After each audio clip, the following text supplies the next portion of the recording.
This is Art Television.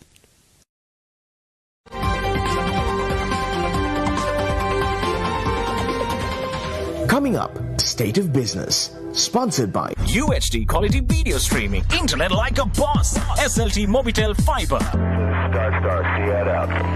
IWS Aviation.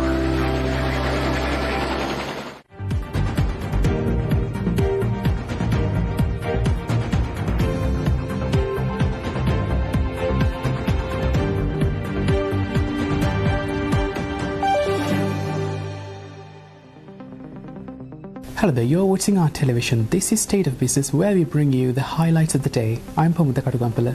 Let's first have a look at today's top stories. Prime Minister holds dual charge as Finance Minister.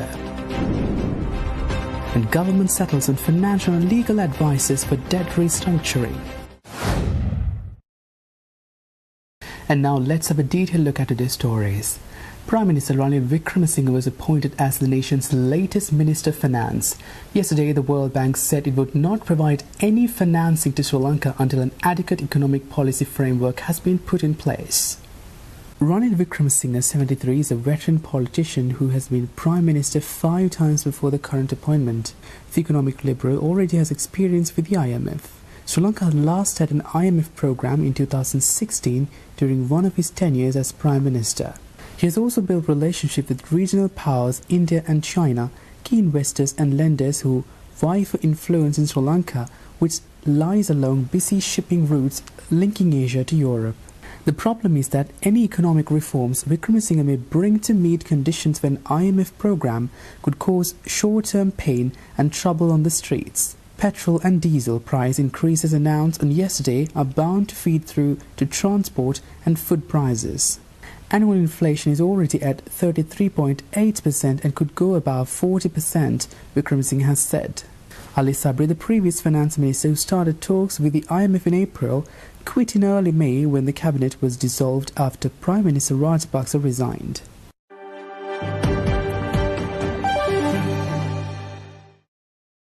Meanwhile, the government has selected Lazar to advise external debt restructuring and Clifford Chance for legal expertise, said Cabinet spokesperson Minister Bandula Gunawardena yesterday. The two successful parties were recommended by the steering committees appointed by the Cabinet. The cost of financial advisory service was stated as $5.6 million. විශේෂඥ තාක්ෂණික දැනීම් සම්භාරයක් තියන අය විසින් ඕනේ මේවැනි තත්ත්වයකදී රටක් ගොඩ ගන්න. දේශපාලනඥයන් සතුව හිතලු තියෙන්න පුළුවන්. එක ඒවා කළොත් මේක මෙහෙම කරන්න පුළුවන් කියලා කෙනෙක්ට හිතෙන්න පුළුවන්. තම නැනපමණි. නමුත් ප්‍රායෝගික වශයෙන් මහ පොළොවේ ඇති වෙලා තියෙන යථාර්ථය අනුව ගත්ත විදේශ ණය ගෙවා ගන්න බැරි වෙනකොට ඒ සඳහා විශේෂඥ දැනීමක් තිබෙන සමාගම් වල උපදේශකයන්ගේ සහාය අවශ්‍ය වෙනවා. මීට පෙරගත්ත කැබිනට් තීරණ අනුව ඒ සඳහා කැබිනට් මණ්ඩලය තෝරා ගැනීම සඳහා විශේෂ කමිටුවක් පත් කළා. ඒ කමිටුව අමාත්‍ය මණ්ඩලය විසින් පත් කරන ලද මෙහෙයුම් කමිටුවක්, මූල්‍ය උපදේශනය සඳහා වන තාක්ෂණික ඇගීම් කමිටුවක් ටෙක් එකක් පත් කළා. ඒ අනුව ඉදිරිපත් වෙලා තිබෙන ජාත්‍යන්තර යෝජනා සලකා බලලා ඒ සඳහා ලකුණු දීලා ප්‍රංශයේ MS ලසාඩ් කියන ආයතනය තමයි මේ ණය ප්‍රතිව්‍යුහගත කිරීමේ උපදේශක ආයතනය ලෙස තෝරගෙන තිබෙනවා. ඒ සඳහා පළමු මාස 3, දෙවන මාසය, තුන්වෙනි මාස 3, හතරවෙනි මාස 3 යනාදී වශයෙන් වර්ෂයක කාර්තු 4ක් සඳහා යෝජනා වෙලා තියෙන මුළු පිරිවැය තමයි ඇමරිකානු ඩොලර් මිලියන 5.6ක්. උපදේශක සේවා ගාස්තු වශයෙන් ඒ ඉදිරිපත් වෙච්ච යෝජනාවල 5.6ක් ගෙවන්නට කියලා තීරණය වෙලා තිනවා. ඒ පිළිබඳ කැබිනට් මණ්ඩලයට සම්පූර්ණ විස්තරය අතිගරු ජනාධිපතිතුමා විසින් ඉදිරිපත් කරනු ලැබුවා. ඒ වගේම නීති උපදේශකෙක් පත් කිරීම සඳහා ඊයේ දිනේදී අවසරය ලබා දුන්නා. The Cabinet of Ministers during its meeting on Monday approved the seeking of an additional $500 million credit facility from India's Exim Bank to import fuel. Sri Lanka has requested for a payback period of 7 years, including a grace period for this credit facility, said Cabinet spokesperson and Power and Energy Minister Kanchana Wijesekara. විශේෂම ඊයේ දවසේ cabinet මණ්ඩලයට විදුලි බල හා බලශක්ති අමාත්‍යවරයා හැටියට cabinet පත්‍රිකා දෙකක් ඉදිරිපත් කළ තිබුණා. එහි පළමුවෙනි කැබිනට් පත්‍රිකාව ඉදිරිපත් කළ තිබුණේ ඉන්දියානු අපනයන ආනයන බැංකුවේ සහාය යටතේ खनिज තෙල් නිෂ්පාදනය මිලදී ගැනීම සඳහා කෙටි කාලීන ණය මාලාවක් සඳහා ලබා ගැනීම. ඒ අනුව මූලික වශයෙන් අපි ලබාගත් ඩොලර් මිලියන 500ක ණය මුදලත් ඉන්පසු අපි ලබාගත් ඩොලර් මිලියන 200ක ණය මුදලටත් අමතරව ඉන්දියානු රජය විසින් එකඟතාවය පළ කර තිබුණු තවත් අතිරේක ඩොලර් මිලියන 500ක ණය මුදල ලබා ගැනීම වෙනුවෙන් කැබිනට් මණ්ඩලයට ඊයේ දවසේ ඉදිරිපත් කරන ලද කැබිනට් පත්‍රිකාව සඳහා අනුමැතිය ලැබුණා. The 500 million facility from India, it's a credit line. It's the same facility that was extended earlier, the 500 million extended from Exim Bank. The 200 million extended from SBI Bank, and the new proposed one is also a 500 million credit facility through the Exim Bank of India. So the terms are being discussed right now. So principally they have agreed to offer the credit line to Sri Lanka. So the technical committee meetings are taking place now, but we have requested for a payback period of about 7 years. The last one was a payback period of 1 year, but the new credit line, we have asked for a grace period as well as a payback period of 7 years for the new credit line.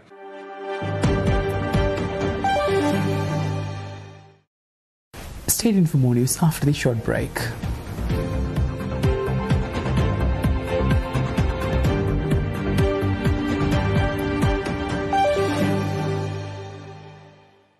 But if she doesn't lay eggs, she'll have to go.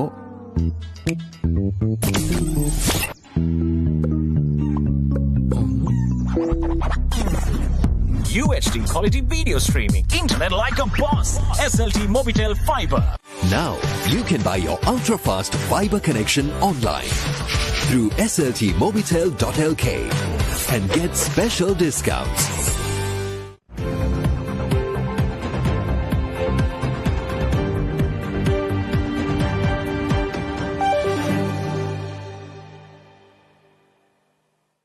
Welcome back. Now, USAID and the United Nations in separated discussions have assured Sri Lanka that they will provide their full support towards economic recovery efforts. Prime Minister Ranil Wickremesinghe spoke with USAID Administrator yesterday, while Foreign Minister Professor G.L. Peiris met the UN Resident Coordinator on Monday. Prime Minister Ranil Wickremesinghe spoke with the USAID Administrator Samantha Power to discuss how USAID is responding to the political and economic crisis. USAID spokesperson Rebecca Chalif said that during the conversation, the administrator had pledged that USAID would commit to help the country while stressing the need for urgent political and economic reforms to gain the trust of the Sri Lankan people. Samantha Power had also underscored that USAID is pivoting ongoing programs in Sri Lanka to help address urgent needs of the most vulnerable communities as they experience economic shocks compounded by rising food, fuel and fertilizer prices due to Russia's war against Ukraine. The USAID spokesperson communicated that Administrator Power had assured the Prime Minister that USAID would closely work with other donors such as the IMF, the World Bank, G7 and others to support Sri Lanka during this extraordinarily difficult period. Prior to this, the Minister of Foreign Affairs, Professor G.L. Peiris, met the UN Resident Coordinator in Colombo, Hannah Singer Hamdi, on the 23rd of May to discuss the multiple impacts arising from the current economic situation such as supply of essential items, food security and livelihood. The Foreign Minister explained the steps taken to ensure political and economic stability in the country, including the ongoing negotiations with the IMF and the World Bank. Minister Professor Peiris stated that a central mechanism with the participation of key government agencies as well as the UN and donor countries is under consideration in order to address the urgent needs of the people, with particular focus on the most vulnerable sectors of the society. The UN Resident Coordinator assured Foreign Minister Professor Peiris the fullest support of the UN in securing international assistance in addressing the shortage of essential supplies and concerns related to unemployment and malnutrition. The Resident Coordinator stated that the UN would make a multi-sectoral appeal in this regard.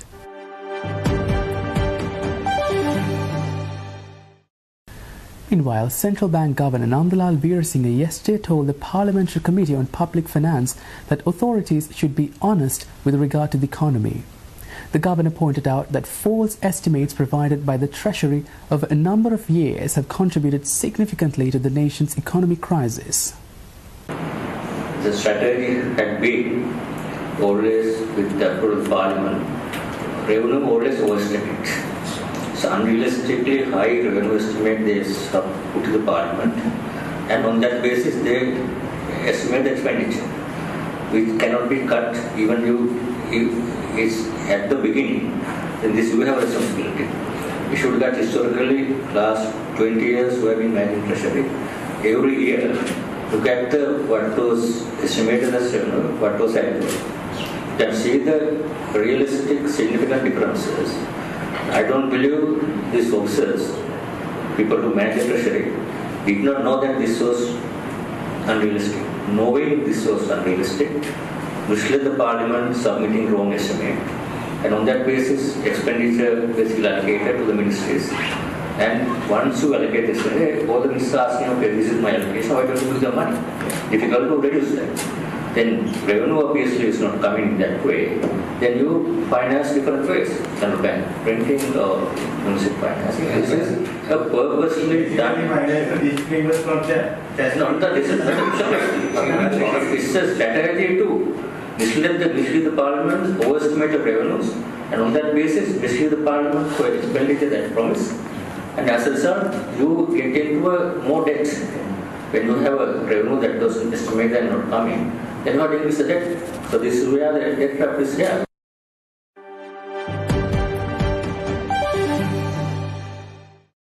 Meanwhile, the central bank announced this week a series of measures to minimize the impact on banks' capital profiles. The moves are meant to shield the banking sector from a potential liquidity and capital erosion. In a new set of rules to alleviate pressure on banks' capital, the central bank allowed licensed commercial and specialized banks to draw down from their capital conservation buffers up to 2.5%, subject to conditions. Further, banks are also given time till December 2023 to meet their minimum capital requirements, extending the current deadline from December 2022. The CCB is an additional capital buffer over a bank's typical Tier 1 and Tier 2 capital levels necessitated under the BASEL 3 rules, which promote capital building during good times. Banks will have to submit a 3-year capital augmentation plan to the central bank within 21 days of the drawdown to rebuild the CCB. Those banks that take time till December 2023 to meet their minimum capital levels are required to submit capital augmentation plans, including mergers, on or before the last day of this year. They are also barred from distributing dividends and repatriation profits until minimum capital is met. In a further measure to alleviate the potential impact on capital adequacy ratios, the central bank-led banks recognize the overnight market-to-market losses on the government securities portfolio denominated in LKR on staggered basis through the second quarter of 2024. Banks may have to book hefty fair value losses on their gilts holdings after the policy rates were raised sharply on April 8 to fight inflation as well as to alleviate the pressure on the balance of payments. According to the proposed loss absorption schedule by the central bank, banks are required to absorb 1/3 of the full loss in the incumbent quarter, going up to 2/3 a year later and up to 100% by the second quarter of 2024. However, such banks which opt for a staggered loss absorption schedule cannot pay dividend, no repatriate profits, and must also refrain to the extent possible from incurring non-essential capital expenditure until the entire market-to-market loss is fully recognized in the capital adequacy computation. In another measure, banks have also been given the option to move to the standardized approach or the alternative standardized approach to compute their risk-weighted assets for operational risks until December 2023, subject to approval from the Director of Bank Supervision.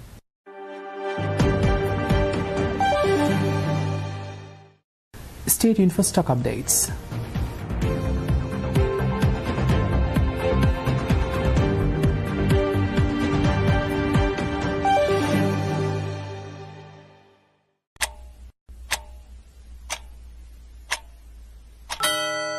UHD quality video streaming. Internet like a boss. SLT Mobitel Fiber. Now you can buy your ultra-fast fiber connection online through sltmobitel.lk and get special discounts.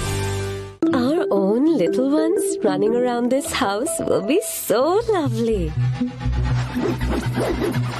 I think 12 might work. Connect multiple devices simultaneously. Internet like a boss. SLT Mobitel Fiber.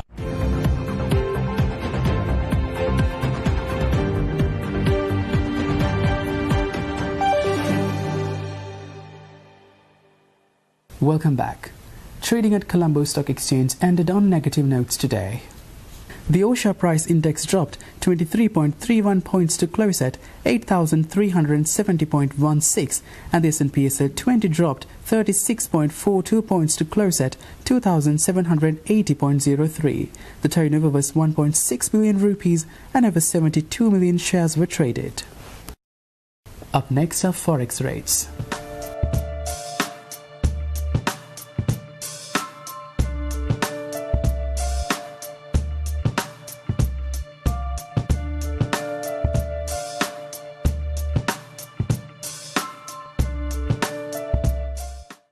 Well, that's all news from all of us here at Our Television. See you tomorrow with State of Business at the usual time. Thanks for watching. Bye-bye.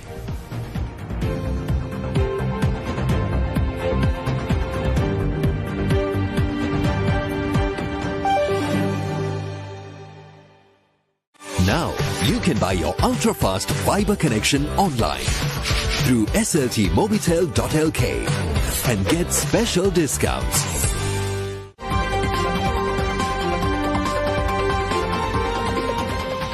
State of Business was sponsored by UHD quality video streaming. Internet like a boss. SLT Mobitel Fiber.